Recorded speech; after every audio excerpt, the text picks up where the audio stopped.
en tiempos de pandemia. Antes de iniciar la charla, comentarles a los alumnos, a las alumnas, a los profesores que nos acompañan, que en el chat pueden ir anotando las preguntas que surjan durante la conferencia de la doctora Elena, y al final de esta charla las leo para que la doctora Elena pues, nos apoye con las respuestas. Pueden hacer las preguntas que les surjan, las inquietudes que tengan, los comentarios van a ser bienvenidos. Entonces el chat está abierto para que puedan ustedes escribir. Y pues bueno, vamos a presentar a nuestra conferencista del día de hoy, la doctora Elena Tejeda Rosales. Ella tituló su conferencia El sistema inmune y la COVID-19. Voy a presentarla, es muy importante para nosotros dar la autoridad a la ponente. En este caso, la doctora Elena es egresada de la FE Zaragoza, de la carrera de QFB, químico farmacéutico biólogo en la UNAM, y tiene una especialidad en procesos farmacéuticos, 2 maestrías, una en salud pública y la otra en prácticas innovadoras. También tiene su doctorado en gestión de calidad y está haciendo un segundo doctorado en educación, lo cual pues es muy valioso. Trabajó en la industria farmacéutica en el área de validación de procesos y estuvo en la COFEPRIS, que hoy en día es muy importante, le hemos escuchado mucho con esto de las vacunas. En la COFEPRIS estuvo en el área de verificación y auditorías internacionales para la liberación de vacunas. Y ella es profesora de la FE Zaragoza en el área de microbiología y de inmunología. Y bueno, sin más preámbulo, iniciamos. Adelante, doctora, todo suyo el escenario. Ok, buenas tardes, chicos, buenas tardes, profesores. Vamos a comenzar con la presentación. Ahí ya se ve la pantallita. Ya se observa, sí. Ok, primero vamos a ver una breve clasificación de lo que son las características de los virus y ya vamos a hablar directamente cómo influyen en el sistema inmunológico. Tenemos que las definiciones, la información y características de los virus y su mecanismo de acción lo vamos a ver un poquito de manera general. Decimos que los virus son partículas infecciosas muy pequeñitas, de tamaño de 18 a 300 nanómetros. El virus, en la palabra latín, significa veneno. Así es como se caracterizó la clasificación de los virus. Son microorganismos extracelulares, estrictos y obligados, que quiere decir que solamente cuando se encuentran dentro de la célula es cuando, o podríamos decir, que cobran vida. Pueden infectar hombres, plantas, bacterias, animales y hongos. O sea, son microorganismos que no solamente pueden infectar solamente una especie, sino son varios, digamos, especies en las que nosotros podemos ver que se encuentran los virus. Los virus, por ejemplo, del tamaño son de 18 a 300 nanómetros. El eritrovirus es el B19, es el parvovirus, es el más pequeñito. Y por ejemplo, aquí tenemos un ejemplo de la enfermedad del parvovirus. En los niñitos generalmente les da a los niños pequeños y generalmente empieza con eritema en lo que es en la carita. Tenemos el virus de la poliomielitis, que ya es un poquito mediano, y que bueno, aquí tenemos un esquema de una niña que le dio la polio y sus extremidades obviamente no las puede manejar. Y tenemos un virus de mayor tamaño, que es el virus de la viruela, por ejemplo que se encuentra aquí en todo su cuerpecito de este niño, y el virus del molusco contagioso.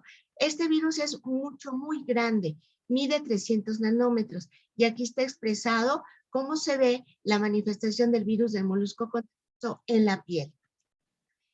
Tenemos que la clasificación del virus, hay varias diferentes clasificaciones. Una es por ADN o RNA, si es cadena sencilla o cadena doble cadena, y si son envueltos o son desnudos.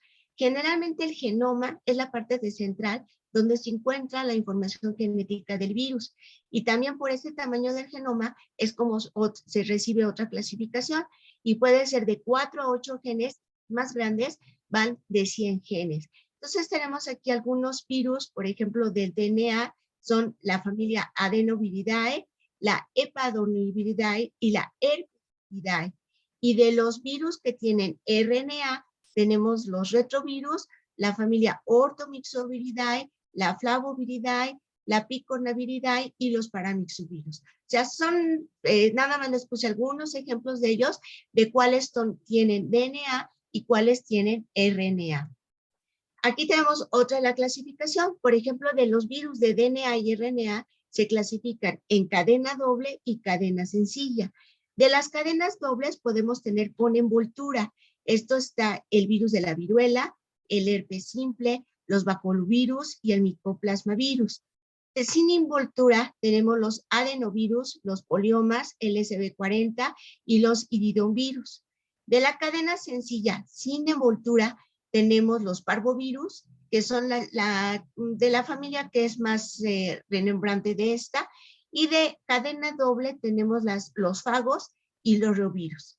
Y de cadena sencilla con ARN tenemos varios que ya los conocemos algunos, que son de vías respiratorias o hemos oído un poquito hablar más de ellos. Por ejemplo, influenza, parotiditis, rabia, los retrovirus, la fiebre amarilla, y sin envoltura tenemos los poliovirus y los alfas del ganado. Aquí solamente, bueno, nada más metí ese del alfa del ganado, pero aquí tenemos otra clasificación muy grande para virus de los animalitos y virus de las plantas, pero no las quise meter, o sea, son muy específicas para cada uno de ellos. Su estructura, están formados por cápsides. Cada cápside está formado por capsómeros y estos capsómeros pueden ser esféricos o prismáticos. Y su función del genoma o de la estructura de la cápsida es proteger el genoma. ¿Y qué es el genoma? Principalmente la información genética del virus. Entonces aquí tenemos, por ejemplo, una estructura viral.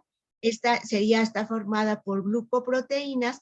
Tenemos la cápside y tenemos el genoma. Y entonces las cápsides pueden ser de diferentes formas, ahorita los vamos a ver, y son las que nos dan principalmente la forma de los virus.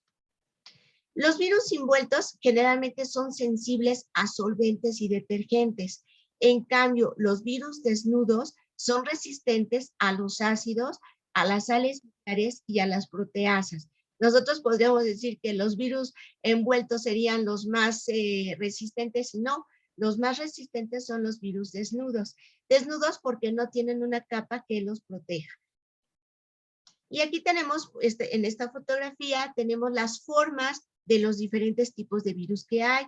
Por ejemplo, helical, que son capsómeros dispuestos en forma de hélice, como si fuera una escalera de caracol. Entonces, esta es una forma de los virus, miren. Y aquí en el centro se encuentra su ácido nucleico. Tenemos el poliedro, que es un aspecto de poliedros con 20 caras triangulares. Entonces, vean, por ejemplo, son muchos triangulitos en los cuales van protegiendo el capsómero. Y el DNA, aquí tienen el RNA en este caso. Tenemos los esféricos, por ejemplo, el de la influenza, y tienen la simetría helicoidal y icosaédrica, o sea, tienen una forma redondita, como se ve aquí, totalmente esférica. Y tenemos los complejos. Aquí les puse un bacteriófago, pero también de la simetría está el virus de la viruela, vean, es el que está abajo.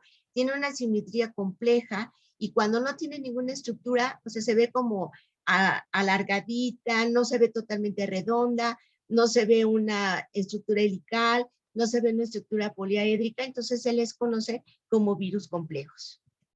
Los mecanismos de transmisión de los virus. Los virus se pueden transmitir de muchas formas, dependiendo cuál es el sistema o el órgano de ataque. Entonces podemos tener contacto directo, contacto indirecto, podemos tener fomites, podemos tener gotitas de transmisión que pueden ser todas las gotitas de saliva, la respiración. Los fomites son todos aquellos objetos, por ejemplo, los teléfonos públicos, los escritorios, las mesas. Uno se suena que tiene gripa o tiene influenza, se suena con el pañuelo desechable, lo desecha y luego no nos lavamos las manos. Tocamos la pared, tocamos el escritorio, pedimos prestado una pluma, ahí es en donde se va un contagio del virus por fomite.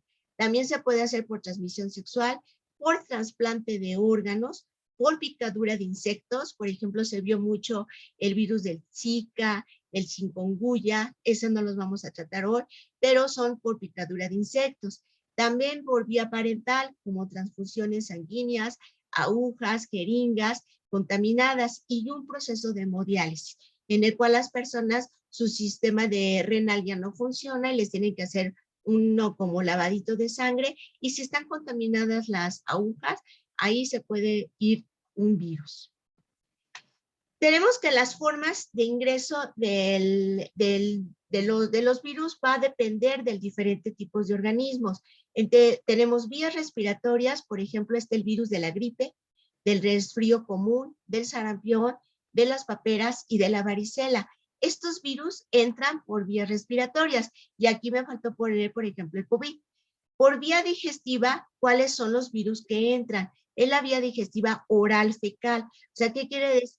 Se eliminan por heces. Si uno no se lava las manos, se transmite. Una persona que va al baño, defeca, no se lava las manos, y luego es la persona que prepara unas tortas muy ricas fuera de nuestra escuela. Entonces nos estamos comiendo una parte de los virus. En este caso puede ser poliomielitis, los rotavirus, los virus de los Coxsackie, los virus que originan la herpangina, que se conoce como enfermedad mano, pie y boca, que son muy características principalmente en los niños pequeños. ¿Por qué? Porque los niños pequeños generalmente no se lavan las manos, no tienen esa, digamos, esa cultura de estarse lavando las manos, y comparten todo, comparten una paleta de dulces, comparten los lápices que los están chupando, les gusta mucho meterse cosas en la boca. Entonces, esta es una vía muy fácil de que los niños se contaminen, principalmente de rotavirus y de la enfermedad mano, pie y boca.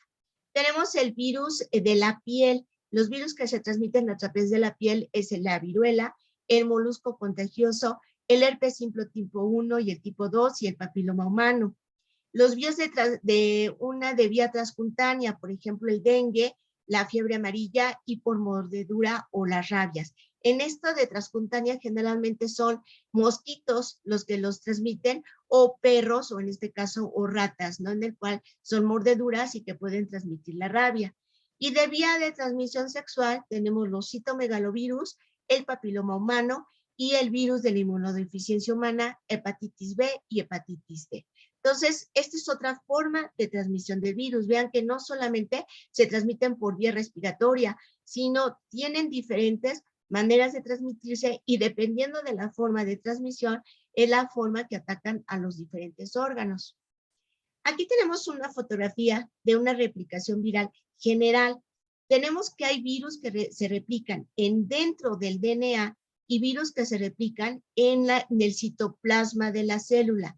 No todos, y puede haber excepciones. Generalmente, todos los que tienen DNA se replican en el núcleo de la célula, y todos los que tienen RNA se replican en el citoplasma de la célula. Pero les digo, hay excepciones en estos virus, no todo es así correcto, pero por lo general, así es como se replican.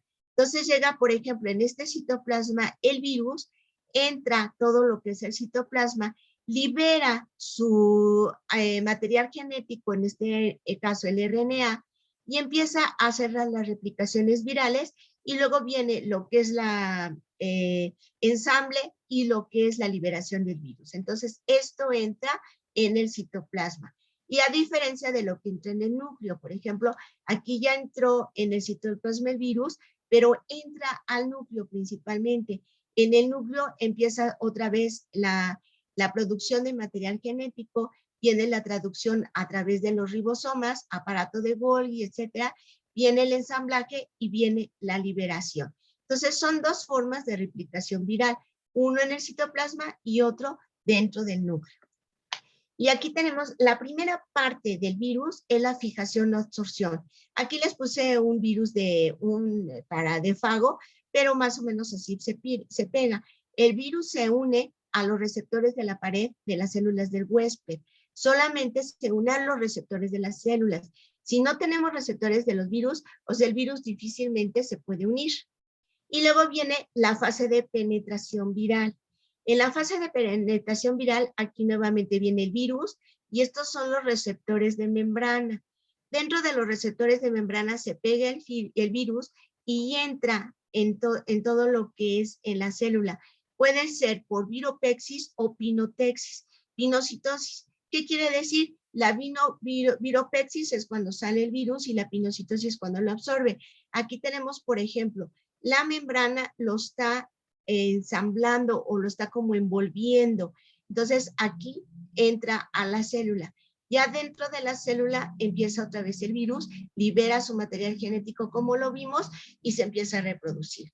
Entonces, esta es una forma directa que entra por la piel. La otra puede ser por endocitosis, que pueden ser las dos formas, por viropexis o pinocitosis, y la otra por fusión, en donde el virus se fusiona directamente en la célula y entra solamente su material genético. En todo esto, solamente el material genético del virus es el que nos va a provocar todas las enfermedades. Aquí tenemos otra fotografía de donde ya es el ciclo replicativo del SARS-CoV-2. ¿Qué es el SARS-CoV-2? Ahorita lo vamos a ver. Este es un virus pequeño en el cual viene la partícula del SARS-CoV-2 y tenemos receptores de membrana. Estos receptores de membrana se pegan, sus espículas, lo vamos a ver porque tienen pequeñas espículas, por eso se llama coronavirus en su parte exterior, y entra por endocitosis. Al entrar a la célula por endocitosis, entra al citoplasma. Este es un virus que tiene RNA, entonces no se va a ir al núcleo, se va a quedar en el citoplasma, como ya lo habíamos mencionado anteriormente. Aquí va a liberar su genoma viral, aquí está, y entonces se va a empezar a hacer la traducción de su genoma viral a través de algunas proteínas. Estas proteínas son importantes porque se le llaman la proteína 1A y la proteína 1AB. Esto ya se ve un poquito más avanzado, aquí nada más nos vamos a dejar que son proteínas. Y viene lo que es la proteólisis y la replicación.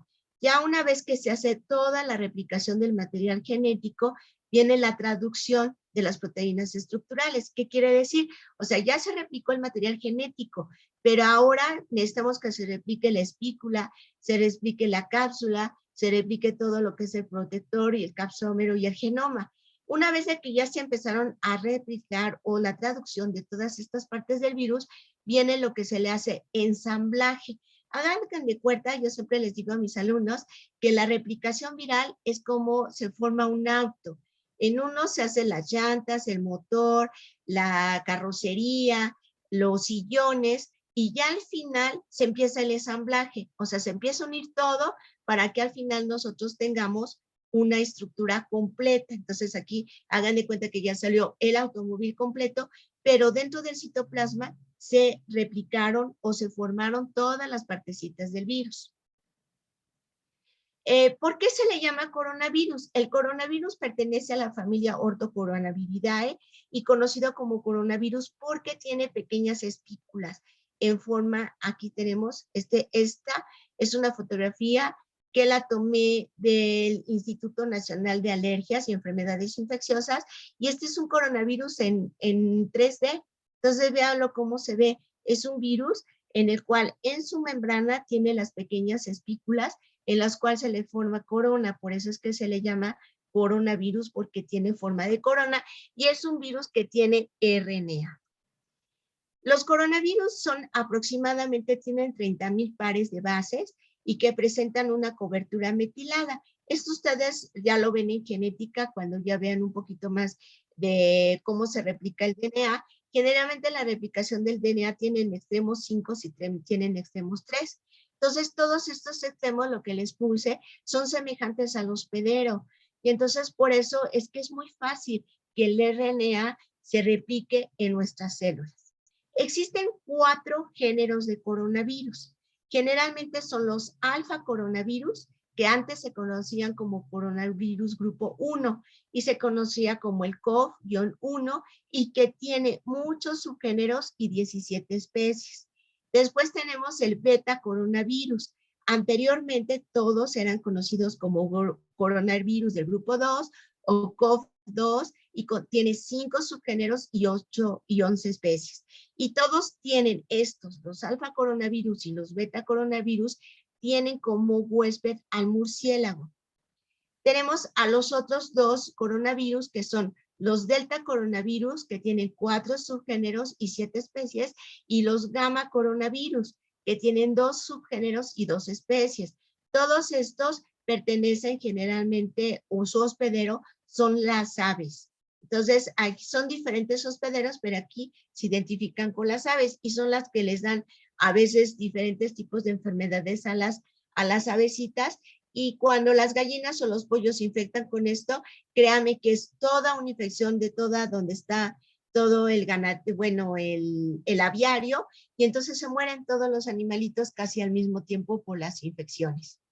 Y aquí tenemos otro esquema de cuáles son las etiquetas de la OMS que se les ha dado a los coronavirus. Entonces, igualmente aquí tenemos los alfa, los beta, los gamma y los delta. Y estas son en los lugares donde generalmente se han muestreado para hacer sus estudios de clados. En este caso aquí tenemos lo que se le llaman clados o linajes. Estos clados o linajes nos proporcionan exactamente de dónde vienen. Entonces, por ejemplo, eso de que si el virus se hizo en un laboratorio como arma secreta, o sea, no, realmente no es cierto. ¿Por qué? Porque el virus presenta un clado totalmente claro del linaje donde proviene. Posteriormente les voy a mandar una página que ustedes puedan entrar a ver cómo son estos clados. Son árboles filogenéticos que se ve la estructura o el origen viral. Cuando ustedes ya salgan del CCH, entren en alguna carrera y si van, por ejemplo, para química o ciencias, y si quieren yo les puedo asesorar tesis con estas clasificaciones de clados, de verdad, son muy, muy interesantes. Y aquí tenemos, por ejemplo, nuevamente nuestro virus, el COVID, viene el receptor, tienen unos receptores en la membrana que se le llaman los ACE2. Entonces el virus encaja la proteína S, que es la que se va a anclar a nuestro receptor de membrana. Si no tuviera la proteína S, el virus no entraría o no se anclaría a nuestras células, pero tiene el receptor S en donde encaja la proteína a nuestros receptores de membrana.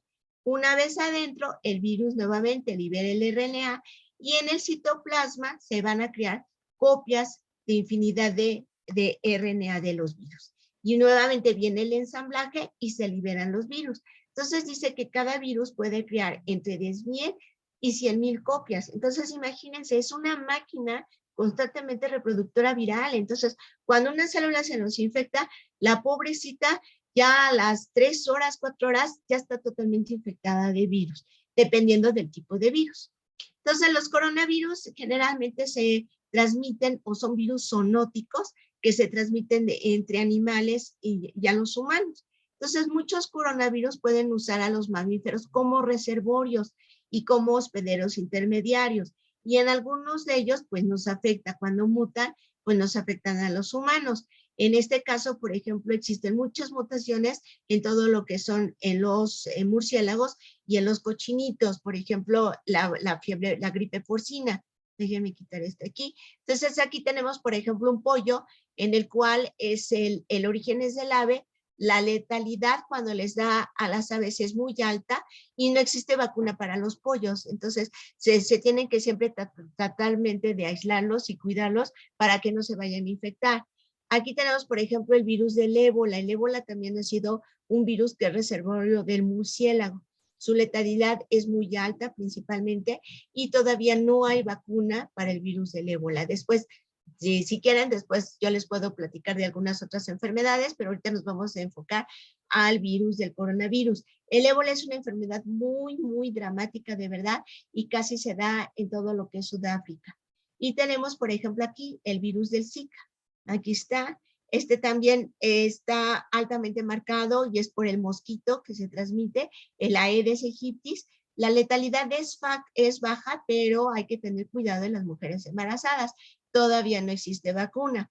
La rabia que ya es conocida y por ejemplo ahorita en tiempo de calor, pues los perros o a los que nos gusta o les gusta por ejemplo irse de excursiones, pueden encontrarse los lobos o las ratas de campo y es una letalidad alta si no se vacuna inmediatamente. Cuando un perro o un animal se encuentra con rabia, se transmite luego el virus y también es muy letal y muy, digamos, esta enfermedad es muy severa, ¿no? Y tenemos de la gripe porcina. Tenemos la gripe porcina que igual lo transmite lo que es el puerquito. Tampoco ya existe una vacuna y la letalidad es baja. Pero solamente, de todos modos, aunque las letalidades sean bajas, va a intervenir todo nuestro sistema inmunológico. ¿De acuerdo? En los mamíferos generalmente entra el COVID y algunas enfermedades son, por ejemplo, de las respiratorias, tienen algunas enfermedades leves y entran como resfriado común.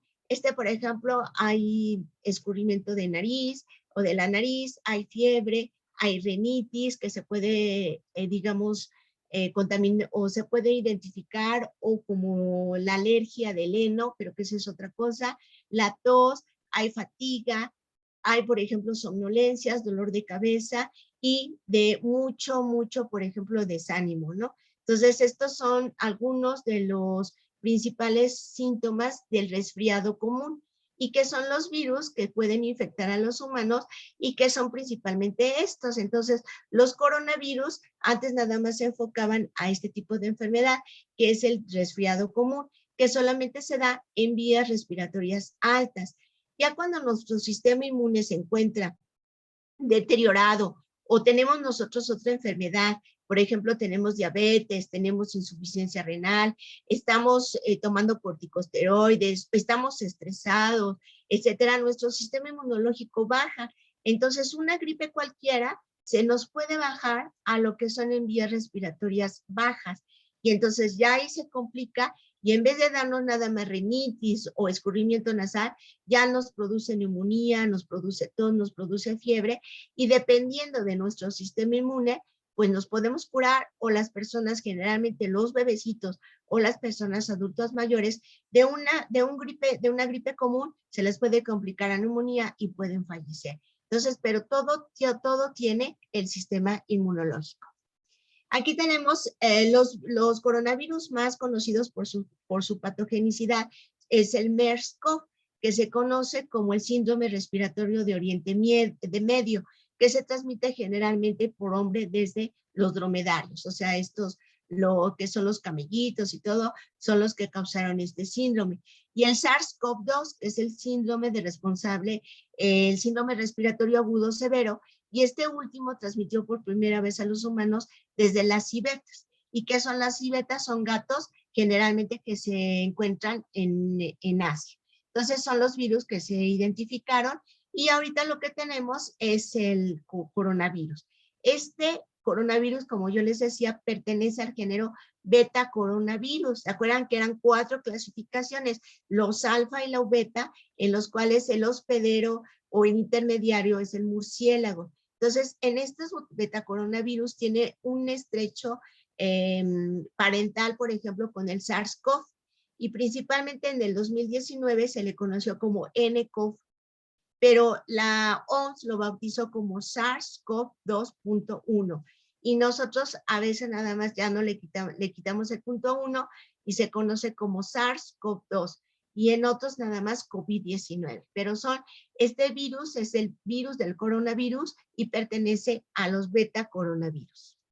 Y aquí tenemos una breve remembranza de cómo surgió la pandemia.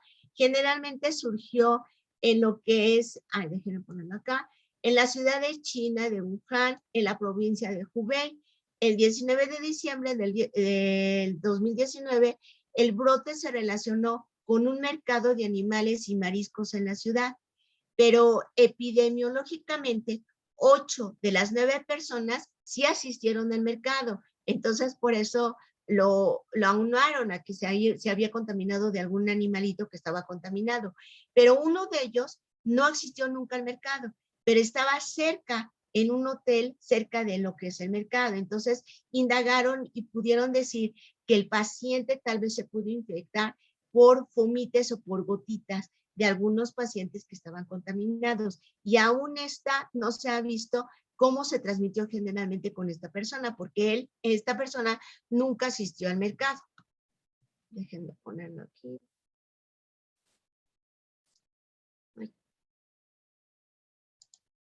Y acá tenemos una de las gráficas que tiene la evolución de la enfermedad del COVID-19, que va de leve, moderada y grave. Por ejemplo, la infección del COVID leve, moderada, se infecta uno en el tiempo cero. Entonces pasan más o menos como 4 días cuando se empieza a dar la manifestación.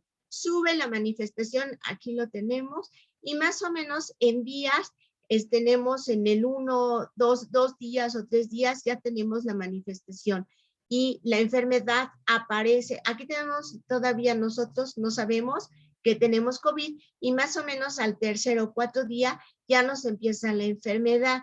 ¿La enfermedad en qué consiste? Pues generalmente tenemos dolor de garganta, tenemos un poco de fiebre, tenemos cansancio y lo que se diagnostica es que deben de tener en reposo.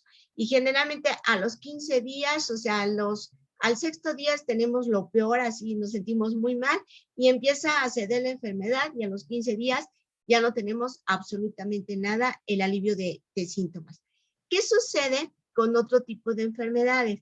Cuando hay una enfermedad inflamatoria, generalmente se empieza a dar al cuarto día. A lo que es en el octavo día, la enfermedad inflamatoria está así a lo más, no cede, generalmente dura de 8 a 10 días a los 12 días y luego ya empieza a ceder y igualmente como por el día 20, por el día 18, ya la persona sana totalmente y no tuvo ninguna complicación. Entonces, por eso una enfermedad por COVID más o menos son 15 días. Mientras tú la tienes, la transmites en unos 2, 3 días, al cuarto día a ti te da la manifestación y a las 2 semanas ya empieza a ceder todo y ya te sientes bien. Igual cuando si tienes una enfermedad inflamatoria, que ahorita la vamos a ver, generalmente baja al día 18 y ya te sientes bien. Pero, ¿qué pasa con un COVID grave?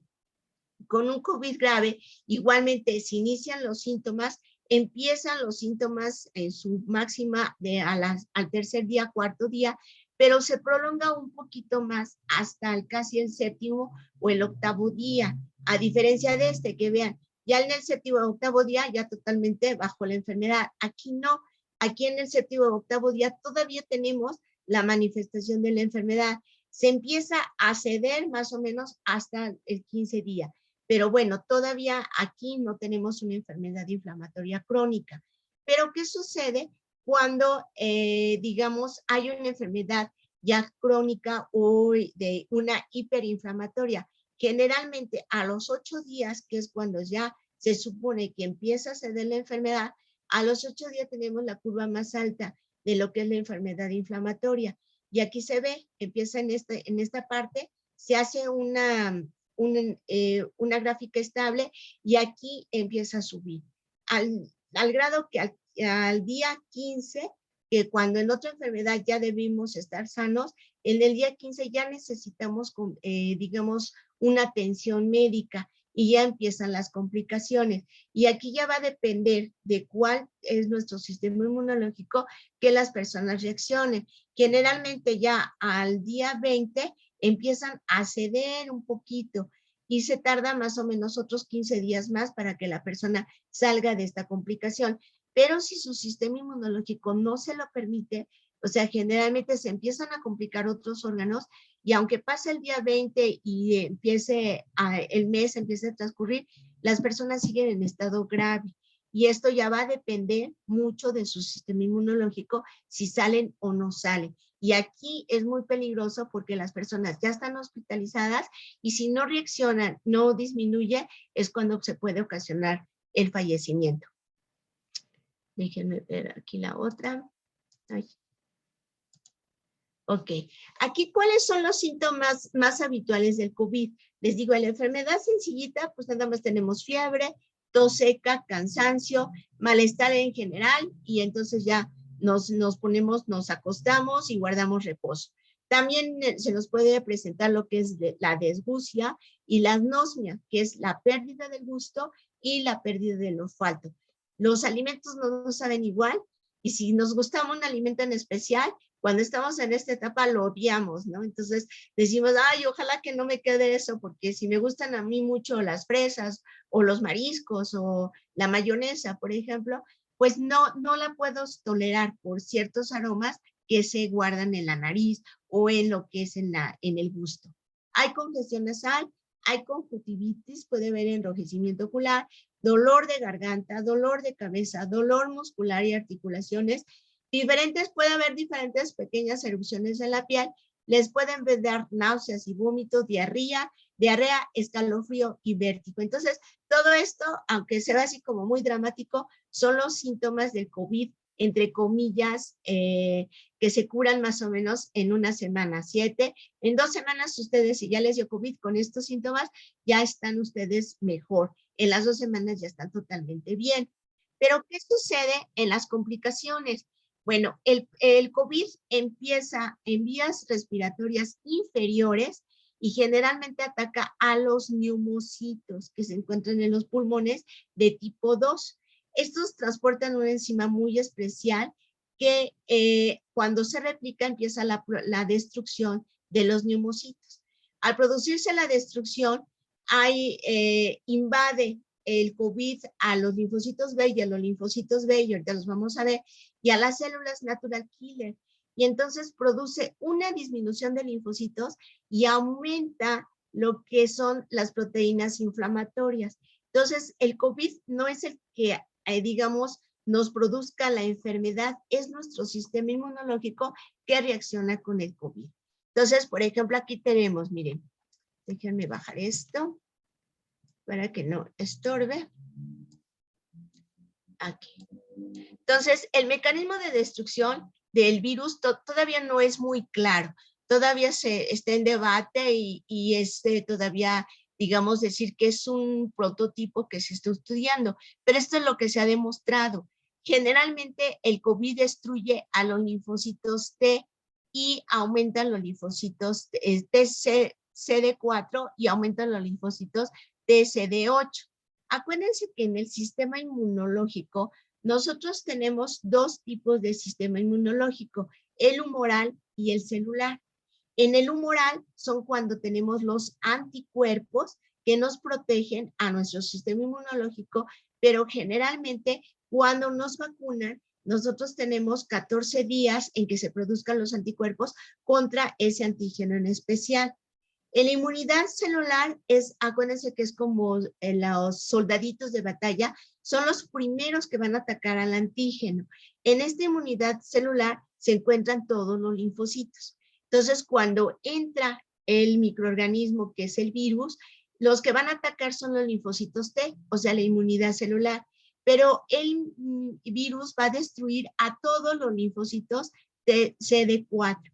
Entonces, esta destrucción masiva del linfocito CD4 impide que se tengan otras comunicaciones como la interleucina 2, la interleucina 4, que son los que nos van, digamos, son factores de comunicación para que se lleve a cabo la inmunidad humoral.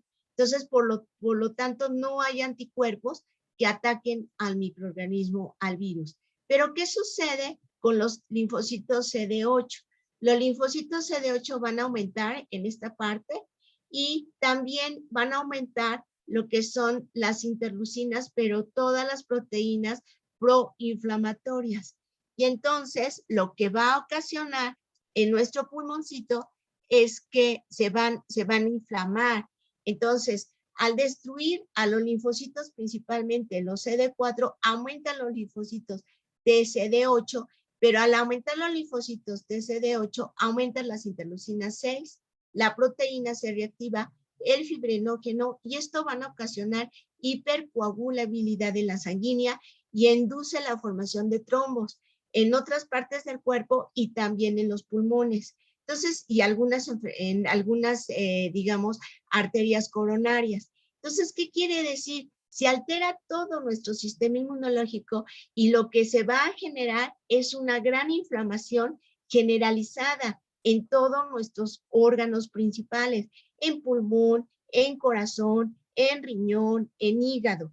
Y se ha visto que la proteína C reactiva cuando está aumentada, esto sí hay otros estudios, después esto lo podemos platicar, cuando está aumentada la proteína C reactiva, hay propensa a reacciones alérgicas, hay propensa a la sepsis, hay propensa a lo que es el cáncer, a las infecciones, a la obesidad, a la arteriosclerosis, a la inmunidad tipo 2 o diabetes tipo 2 y enfermedades del corazón. Entonces, la proteína C reactiva de verdad es una proteína que sí nos ayuda cuando entra un microorganismo, pero nos destruye nuestro organismo cuando tiene un factor disparante.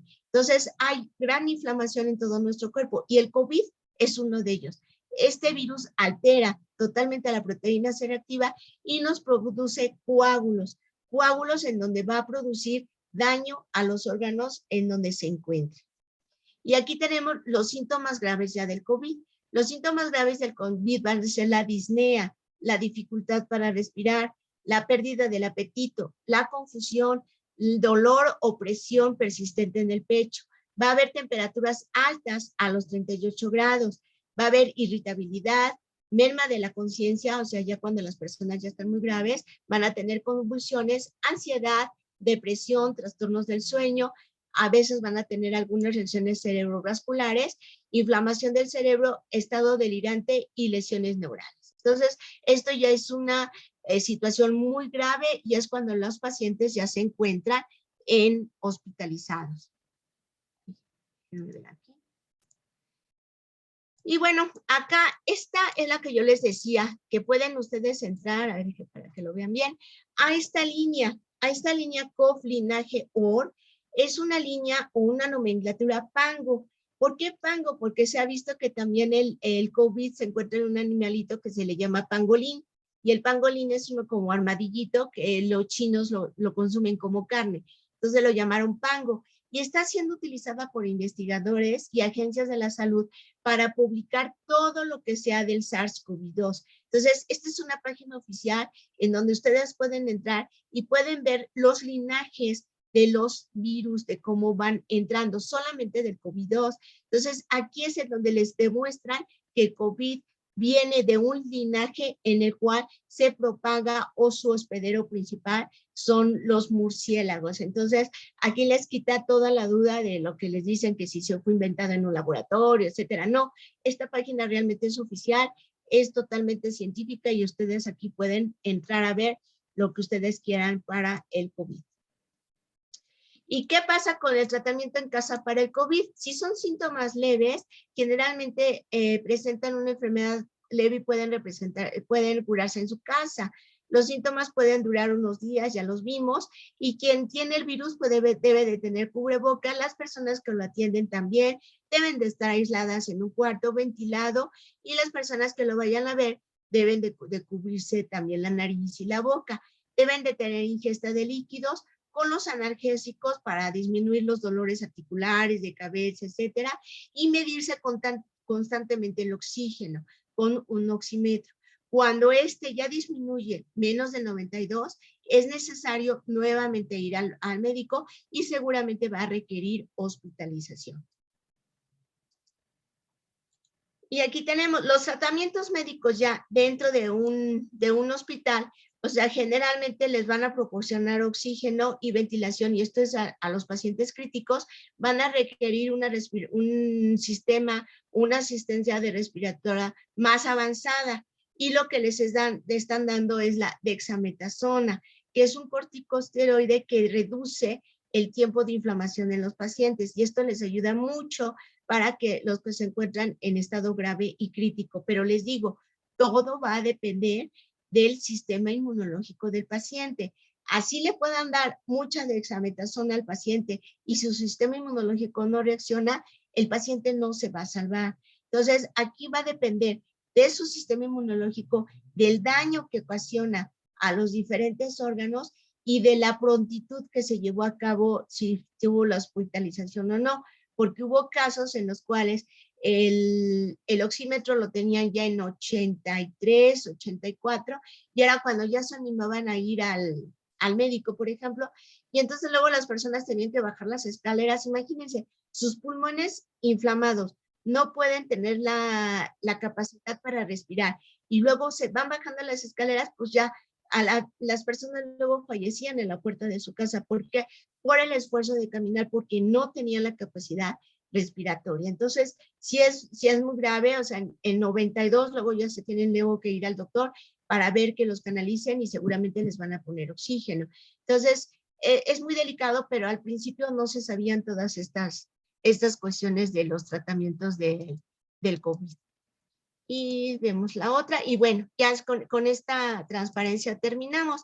No sé si tengan alguna duda, Sí, algún doctor. comentario que hacer. Sí, hay algunas inquietudes, algunas creo que ya se respondieron. Voy a leer las que considero que pueden todavía no tener una respuesta durante la charla. Por ejemplo, Ana Karen pregunta, ¿qué tan peligroso? No es cierto. Nájera Coria, perdón, ¿por qué la rabia tiene una letalidad alta?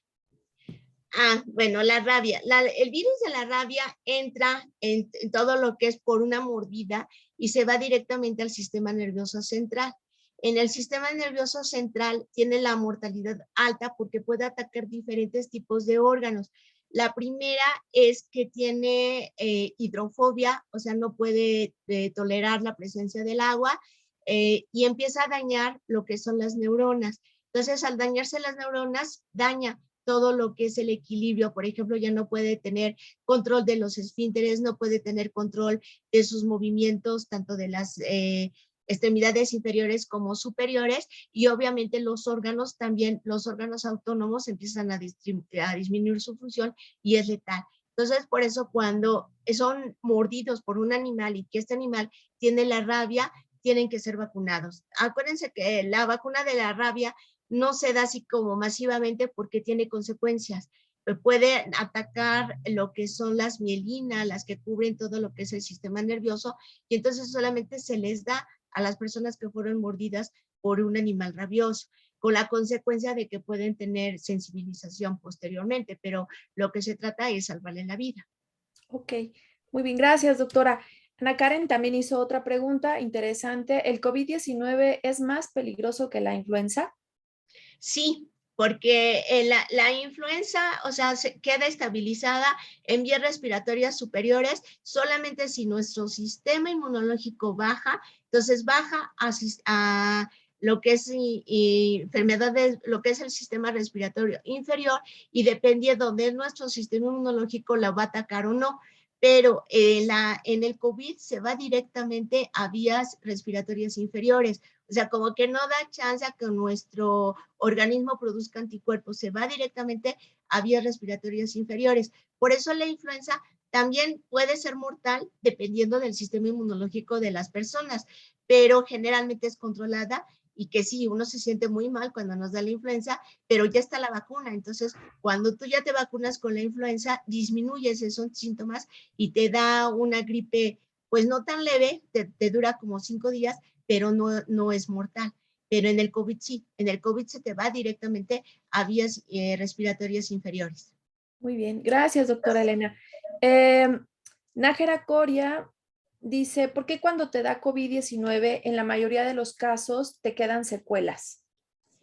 Porque es un virus que apenas se está estudiando, y entonces se ha visto que este virus la verdad es muy malvado.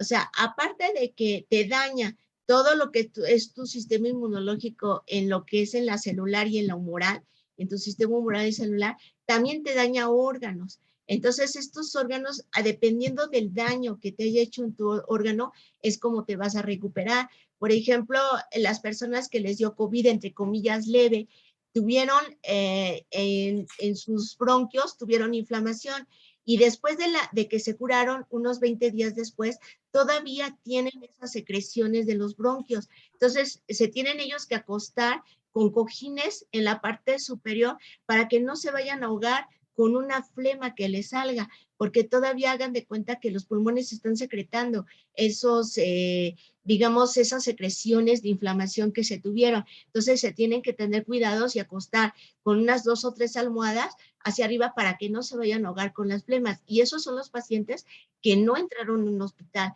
sino les dio un COVID, que sí se inflamaron un poquito sus pulmones y les tendió así como tipo bronquitis. Imagínense ya las personas que les dio COVID, que tuvieron que estar internadas, o sea, sus sistemas se dañaron. El riñón, puede ser el corazón, puede ser el hígado, y entonces de estos a que se recupere, por eso las secuelas pueden durar 1 año, 2 años, o si no ya quedan totalmente pues dañadas sus partes, depende del daño que tuvo del COVID a sus órganos, internos principalmente. Muy bien, gracias, doctora. Tengo dos preguntas del doctor Ibrahim Sí, Castro. Dice, mi primera duda, atiende al hecho de considerar a los virus como microorganismos. ¿Qué información hay al respecto? Algunos autores hablan de que solo son unas máquinas metabólicas o unas maquinarias metabólicas. Y la segunda duda es, atiende al hecho del sistema inmune. Cuando nosotros nos vacunamos más de una vez con productos de diferente marca, no se consideran refuerzos, sino dos inmunizaciones o incluso tres. ¿Podría haber alguna desventaja para nuestro sistema inmunológico con estas acciones? bueno, la primera de que los microorganismos todavía hay mucha controversia de esto, que si los virus se encuentran vivos, que si no se encuentran vivos, que si se pueden poner en una digamos, en una clasificación de microorganismos, etcétera. Entonces, realmente hay mucha controversia de esto. Lo único que se ha observado es que los virus en contacto ya con las células es cuando recobran, por decirlo así, tienen una alteración, mientras están inactivados. Los tenemos aquí en el medio ambiente, pero mientras no estén en contacto con una célula, el virus no desencadena su replicación viral. Entonces, pues podríamos decir que son pues seres, pero no seres, entonces por eso yo les llamé microorganismos inactivados. Entonces solamente cuando ya están en contacto de una célula es cuando ya empiezan su replicación viral. En la otra cuestión, sí, las vacunas intervienen en nuestro sistema inmunológico, principalmente en los linfocitos B, que son los linfocitos B de memoria. Entonces, cuando nosotros estamos en contacto con una vacuna, aproximadamente a los 14 días se empiezan a producir los linfocitos B, que son los anticuerpos de memoria. Cuando nosotros volvemos a estar en contacto con este microorganismo o con este COVID, nosotros ya tenemos anticuerpos, entonces ya no nos enfermamos. Ahora, ¿qué puede afectar o no el sistema inmunológico con las vacunas? Depende del tipo de vacunas que hay. Pero ahorita en el mercado están las vacunas que están las controversias, que si se aplican la de RNA, que si se aplican las que tienen pequeñas particulitas de virus, etcétera. Yo en lo particular, o sea, yo estoy de acuerdo en la vacunación. No importa de qué tipo de vacuna venga, si viene del DNA o RNA del viral o si vienen de espículas o partes virales. Nada más que las personas se vacunen y para que tengan protección. Ahora, si se aplican una vacuna de una marca, otra vacuna de otra marca, porque proviene una de RNA o proviene de partículas de virus, al contrario, si son diferentes tipos de esquemas de vacunación, le da mayor protección al organismo. Si se vacuna con uno solo, también se tiene protección. Entonces, no altera el tipo de vacuna que se tenga, ni si se aplicaron una marca, otra marca, o sea, en realidad no altera en nuestro sistema inmunológico, al contrario, lo protege muy bien. Perdón, estamos ya en tiempo para la siguiente charla y hay algunas preguntas, pues a mí me parece interesantes.